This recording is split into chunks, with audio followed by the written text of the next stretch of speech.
Of all the shows Cartoon Network has produced over the years, it amazes me that Ben 10 somehow has managed to stay relevant to this day. With the show's 5 iterations spanning over 10 years, it's acquired quite the fan base. As you can probably tell by my channel name, I am very much a fan of the series. I've followed the show since the original and started to phase out around Omniverse. I don't follow the current series much, but it must be relatively popular considering it got a movie. As a popular franchise, Ben 10 has lent its name to many things: toys, clothing, a roller coaster, and most importantly, video games. I grew up playing 3 of the many Ben 10 video games and recently decided to revisit them. It has literally been years since I last played any of these games, and I have a lot to say about them, so let's get started with the very first Ben 10 game. Ben 10 Protector of Earth is a 3D action-adventure beat-em-up released in 2007. It follows Ben trying to recover the Omnitrix's stolen DNA from his many foes, including Vilgax. He does this by using his remaining alien forms to fight waves of enemies. In total, you're given 5 aliens to use: Fourarms, Heat Blast, Accelerate, Cannonball, and Wildvine. A pretty solid lineup of characters. Each alien is unique, some are better suited for ranged attacking, others melee, and some a mix of both. The diversity in how aliens play makes for a more interesting time. You'll start out with Forearms and Heat Blast, and as you progress you'll get access to the other 3. Each character has a light, heavy, and special attack, all of which you can string together to perform various combo attacks. As you defeat enemies, you'll gain points which fill up this yellow bar.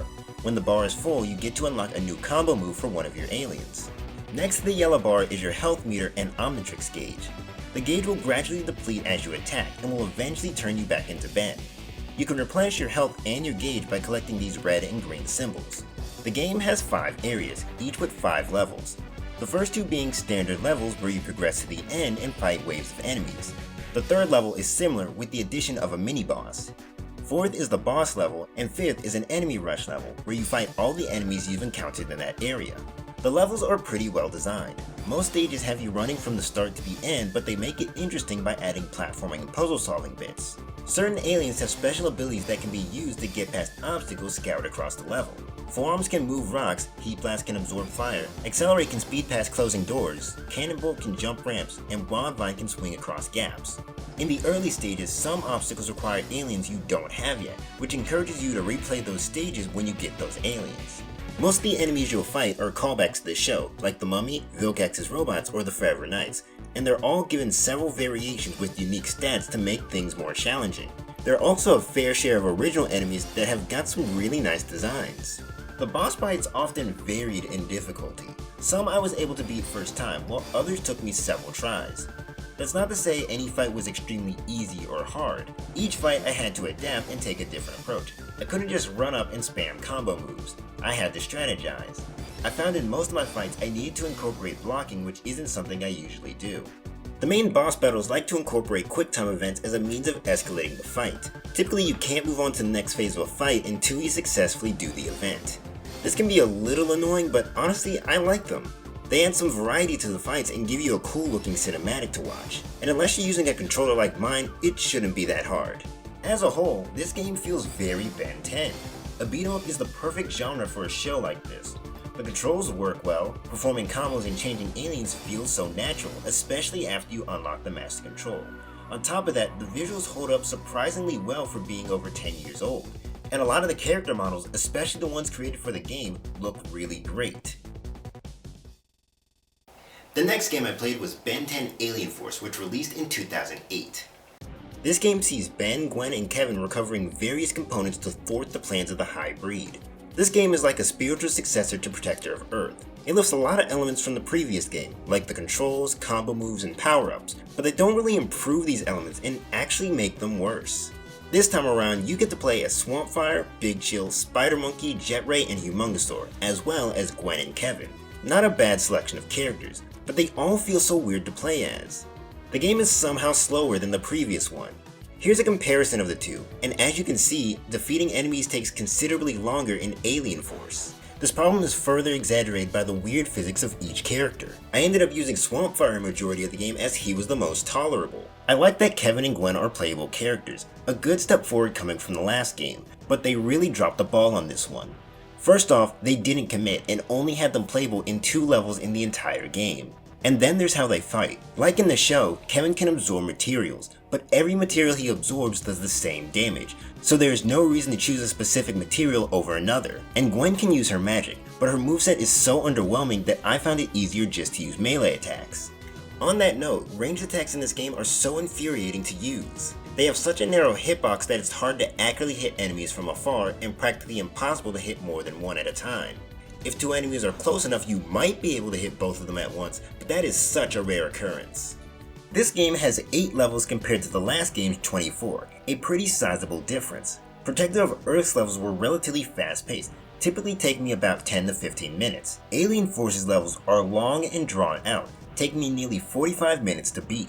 Every level you're basically running down a corridor, stopping every second to fight enemies. Unlike the last game, nothing stands out about these levels. They're all bland, repetitive, and boring. There are occasionally puzzle solving and platforming sections, but it feels like they were thrown in without much consideration. Some puzzles require you to use multiple alien abilities one after the other, but this game's lack of the master control feature makes it so you have to power down, wait for the Omnitrix to recharge, and then use the correct alien. And then there's the platforming. It's hard to gauge depth with the way the camera's angled, and the weird physics of the characters doesn't help. A good portion of my deaths came from the platforming sections, specifically on this part in Plumber Troubles. The bosses in this game are stupidly frustrating. They deal massive amounts of damage, frequently interrupt your attacks, and break your guard while theirs is basically impenetrable. And the methods for defeating some of the bosses are so random. When fighting the hybrid, you have to stun him by breaking a container, press a button to get on the ceiling, then flip a switch, while simultaneously fighting the hybrid and other enemies. And the game doesn't even end on a boss fight, it ends with a very mediocre platforming level. Overall, this game is a big disappointment. Coming right after Protector of Earth, it had so much potential to improve, and it failed. The controls are awkward, the levels are drawn out, and the visuals don't hold up at all. A pretty underwhelming time, all things considered. And now the final game we'll take a look at, Ben 10 Ultimate Alien Cosmic Destruction. In this game, released in 2010, Ben travels the world collecting pieces of a Galvan artifact to face off against an evil Waybig. This game differs greatly from the last two. Rather than being a 3D beat-em-up, this game is more akin to an action platformer. Fighting is very much a key part of this game, but platforming and puzzle solving have a greater presence here than the previous games. The new style of gameplay introduces new controls. Instead of having a button for light, heavy, and special attacks, you have a dedicated attack button, a block button, and 4 special attacks performed by holding the right trigger and one of the 4 face buttons. While different, these controls work well with the type of game this is. Moving as the different aliens feels alright, although turning can be a bit finicky at times. Transforming is done by holding the left trigger and choosing a direction on the right stick. No longer do you have to consider recharge time or cycle through aliens. This system is designed to quickly and easily change between your aliens. Speaking of aliens, this game has a total of 16 you can play as. There's Swampfire, Humongosaur, Big Chill, Echo Echo, and Spider Monkey, all their ultimate forms, as well as Energy, Water Hazard, Terraspin, Amphibian, Armadillo, and Waybig. And if you played the Xbox 360 or PS3 version of the game, you can unlock either Wrath or Fourarms as a 17th alien. While the number of aliens is impressive, it's worth noting that the ultimate aliens are restricted to very specific events in the game. Sometimes you'll use one in a boss battle, other times you'll use them to take out a random horde of enemies. There is no mechanic to have an alien go ultimate at will, and that's a little disappointing. For as much as they're featured on the cover and the marketing, you'd think you'd play as them more.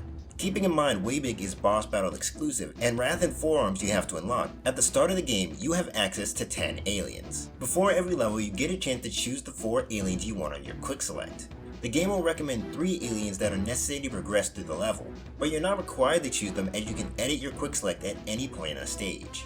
It's here that you can also upgrade your alien stats. Whenever you finish a level, you get DNA points, which can be used to upgrade an alien's strength, speed, and defense, as well as their individual special attacks. While an interesting addition, personally I didn't notice a difference when upgrading their stats, and didn't mess with this feature all that much. The levels this time around are much more complex in design. Areas are larger and allow for more exploration in all directions. As mentioned earlier, platforming and puzzle solving have a bigger presence in this game. The platforming bits, while not amazing, definitely feel better here, especially since you can better gauge depth. Similar to the previous games, most puzzles are solved using specific alien abilities. Every alien has a unique skill, like melting objects, powering switches, and turning gears. The puzzles themselves I never found to be too difficult. However, some of the aliens' abilities were a bit finicky to use. I had frequent issues getting Echo Echo's clones to press buttons, and moving objects as Humongousaur can be weird. But these were minor problems during normal gameplay and really were only an issue during boss fights. The game has 8 levels in total, each one taking around 30 to 45 minutes to complete. While I'm not crazy about the level length, at the very least they provide you with save points, so beating the level in one go isn't necessary. Almost every level contains a major and a mini boss fight. The mini bosses can pose a challenge, but most of the time you can corner them and end the fight relatively quick. The major bosses on the other hand can be frustrating to deal with. While mini bosses are standard fights, major bosses have obstacles thrown in to make the fight more challenging, usually powering a switch or hitting a button. While this does seem like a simple way to increase difficulty, a lot of the time taking care of the obstacle will leave you wide open to the boss, resulting in your death. For this reason, boss battles are a hassle to go through, and essentially ruin what is a somewhat decent game. The game isn't great, but it isn't terrible either. The visuals are moderately better than the last games, and the writing is very typical of Ultimate Alien. The game definitely had potential, but feels like it was rushed, as evident by the occasional graphical and gameplay bug. Out of the 3 games, Protective Earth holds up the best. I honestly enjoyed revisiting it a lot more than I was expecting. I thought nostalgia had made me think this game was better than it was, but that's simply not the case. It's a pretty solid game. Alien Force, in contrast, is a big disappointment. It's poorly put together and a complete drag to play through, pretty much the epitome of a licensed game. I can definitely see why I never finished it as a kid. Cosmic Destruction, while not a perfect game, was at the very least entertaining. I like what it had to offer, and if it had more development time, it could have been a great game. And so those were the Ben 10 games from my childhood. While my opinion on some of them may have changed, it was still interesting to look back at these old games. There are several Ben 10 games that I've never played before, and perhaps in the future I'll find and play them. But for now, this is where I'm going to end the video. I hope you guys enjoyed, and I thank you for watching. Alright guys, bye.